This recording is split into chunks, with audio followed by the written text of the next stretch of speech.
Assalamualaikum warahmatullahi wabarakatuh. Alhamdulillahilladzi anzala ala abdil kitaba wa lam yaj'al lahu iwaja. Asyhadu an la ilaha illallah wahdahu la syarikalah wa asyhadu anna Muhammadan abduhu wa rasuluh. Allahumma sholli ala Muhammad wa ali Muhammad. Allahumma sholli ala Muhammad wa ali Muhammad. Qala Allah ta'ala fil Qur'anil Karim, a'udzu billahi minasyaitonir rajim. Bismillahirrahmanirrahim.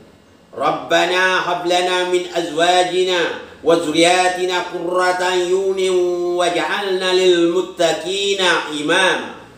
Shadaqallahul azim. Pertama-tama dan terutama marilah kita bersyukur kepada Allah Subhanahu wa taala yang mana telah memberikan kesempatan kesehatan kepada kita semua sehingga kita bisa beraktivitas seperti biasa. Mudah-mudahan Allah tetap beserta kita. Sebagaimana biasa datang pertanyaan dari Ina.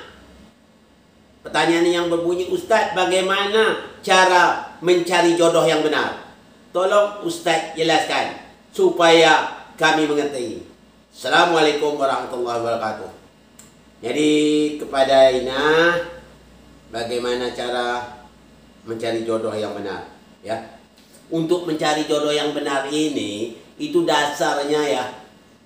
Dasarnya yang pertama, yang paling yang dipilih itu kena agamanya.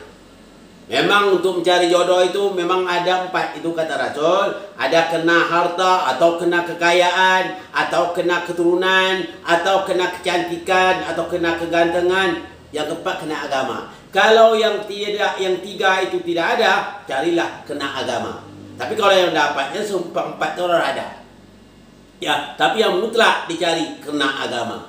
Kalau kena agama, hidup kamu akan selamat, kata Rasul. Selamat dunia, selamat di akhirat. Jadi itu kena agama. Kalau orang yang mencinta kena agama, sebagaimana juga Nabi Ibrahim juga pernah berdoa kepada Allah yang diabadikan Allah di dalam surah Al-Furqan ayat 74 yang bunyinya yang baru saya bacakan tadi. Rabbana hab lana min azwajina wa dzurriyyatina qurrata a'yunin waj'alna lil muttaqina imama. Ya Rabb, berilah kami istri yang menyenangkan hati kami dan anak kami. Ya, maksudnya minta Nabi Ibrahim memohon kepada Allah, berikanlah dia istri dan anaknya atau keturunannya, zuriatnya yang menyenangkan hatinya, dan jadikanlah kami pemimpin bagi orang yang takwa. Jadi itu doa Nabi Ibrahim. Jadi istri yang bagus. Jadi kalau mencari istri itu istri yang agamanya yang bagus, itu bisa membawa kebahagiaan. Kalau mencari suami juga yang bagus agamanya. Maka kata di sini azwaja. Azwaja itu sebetulnya arti yang sebenar pasangan. Mencari pasangan, carilah pasangan yang menyenang hati menurut Allah. Ini kena agama. Jangan kita mencari kena harta saja. Kadang-kadang berapa banyak orang mencari suami atau mencari istri kena kekayaan. Ya, ternyata kekayaan itu hilang. Kekayaan itu tak selama-lamanya. Entah bangkrut, entah bagaimana, jatuh miskin, akhir lari. Kata orang apa? Orang kita Jawa apa? Istilahnya yang kalau senang pada ada itu, ya, ana duit kakang demen, orang ana duit kakang melayang. Ada duit abang sayang, tak ada duit abang melayang. Akhirnya keluarga bubar. Itu kenapa? Kena mencari kekayaan. Jadi kalau kita hanya tujuan nak menikah kena mencari kekayaan, kekayaan habis, keluarga pun bubar. Kenapa? Tujuan utamanya kena kekayaan. Itu jangan seperti itu. Yang kedua, kena kecantikan juga. Berapa banyak orang tergila dengan kecantikan atau kegantengan kalau dibilang laki-lakinya. Ya, kegantengan atau kecantikan itu hilang, akhirnya juga keluarga bubar. Cari yang lain lagi. Kenapa? Karena tujuannya itu hanya kecantikan. Kecantikan itu tidak bisa bertahan lama.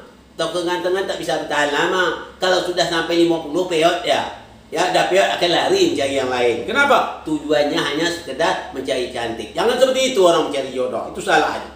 Yang ketiga juga, ya, ada juga kena keturunan.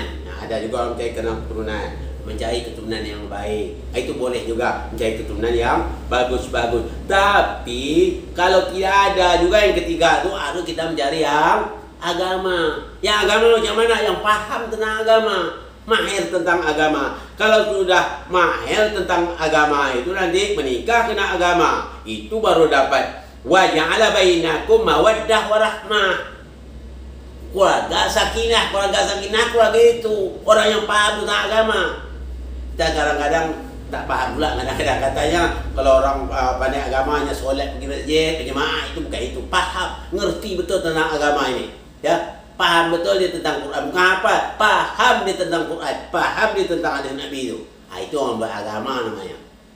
InsyaAllah itu dapat bahagia dunia dan akhirat.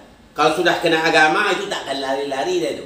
Susah senang sama dirasakan. Ya, ketawa sama ketawa, menangis sama menangis, ya. Atau istilahnya dahar boten dahar, ingkang wikatos, sedaya kita ngumpul. Ya, makan tak makan yang penting kita ngumpul. Kenapa? Kena keagamaan kuat. Kena keluarganya bagaimana? Sakinah, mawaddah, warahmah. Keluarganya nyaman. Ya, terasa nikmat surga sudah dirasanya. Ya, sedikit aja. Jadi kalau orang-orang yang sudah memahami tentang agama ini menikah, kena itu tujuannya. Baru dapat mawaddah warahmah. Nah, kadang nikahnya hanya mencari kekayaan, berpoyat anak poyat ini, katanya mawaddah warahmah. Itu takkan ketemu. Ada lagi yang paling celaka, nikah beda agama. Masa akan mungkin beda agama itu bisa menjadi mawaddah warahmah. Itu sudah jelas bertentangan Al-Quran. Al-Quran mengatakan, jangan kamu nikahi wanita musyrik, ya, walaupun menyenang hatimu. Jangan kamu nikahkan laki-laki musyrik walaupun menyenang hati kamu. Nikahilah karena dia kena beriman. Jadi orang musyrik itu lebih mulia budak di sisi Allah daripada orang musyrik tersebut. Budak yang tahu paham ya, budak yang bukan bahasa Melayu. Kalau bahasa Melayu budak itu bocah, bukan. Budak sini orang yang apa? Orang yang hamba gitu, yang diperjualbeli orang pada zaman dulu. Nah, itu nama budak. Itu lebih mulia budak itu dibandingkan dengan orang musyrik. Nah, itu maksudnya. Yang berikutnya, jadi kalau menikah itu dasarnya pertama, dasarnya kena agama ya. Dasarnya kena agama. Kalau kena agama, tentram hidup dunia, akhirat. Di dunia enak, di akhirat enak.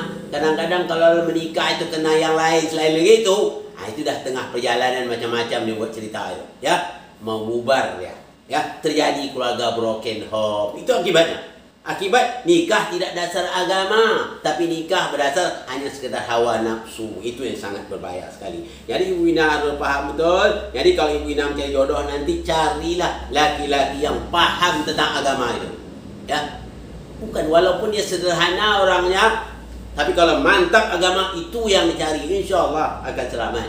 Jangan dicari kena kecantikan saja. Kalau kena kecantikan, kena kegantengan. Kalau dicari kena kegantengan hilang. Apa?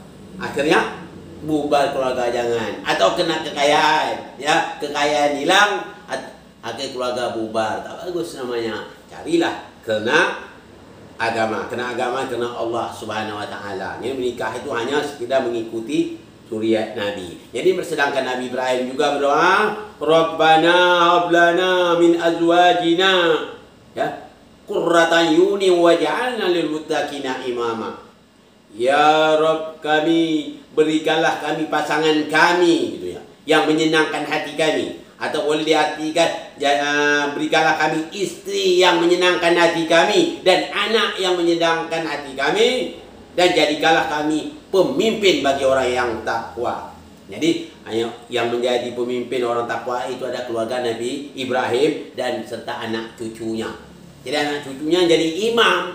Jadi yang jadi imam di akhir zaman juga nama anak cucu dari Nabi Ibrahim, keturunan dari Nabi Muhammad SAW, sebagaimana yang diabadikan oleh Allah di dalam surah Al-Baqarah ayat 124. Itulah yang namanya imam. Jadi imam di situ adalah keluarga Nabi Muhammad. Inilah akan melanjut terus sampai ke nanti ke Imam Mahdi. Jadi itu doa ini yang dikabulkan oleh Allah. Pertama yang berdoa adalah dari Nabi Ibrahim. Jadikanlah keluarga kami diri kami, pemimpin orang takwa, imam kata bagi orang takwa, dan anak zuriat kami dan turunan kami ya. Mulai lagi anaknya terus sampai terusnya sampai ke Nabi Muhammad, lagi Muhammad terus sampai ahli baitnya seterusnya sampailah dunia kiamat. Jadi imam itu dasarnya dari keluarga Ibrahim juga ya. Jadi imam pelanjut Nabi. Nah, jadi kita harus paham juga ya. Mudah-mudahan kita akan mengerti ya apa ya ibu Ina bukan ibu. Jadi Ina mengerti cara mencari jodoh, carilah kena agamanya. Dengan agama nanti membawa kebahagiaan dunia dan akhirat.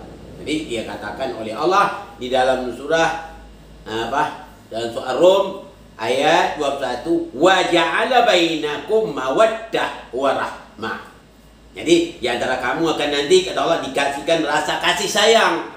Kena agama kasih sayang akan ditanamkan oleh Allah Subhanahu wa taala dari dunia sampai akhirat. Inilah beruntungnya mencari jodoh orang yang benar menurut Allah, yaitu kena agama. Ini saja yang dapat saya sampaikan pada kesempatan ini. Mudah-mudahan ada manfaatnya bagi kita semua. Mohon maaf dari segala kekurangan. Wabillahi taufiq wal hidayah. Assalamualaikum warahmatullahi wabarakatuh.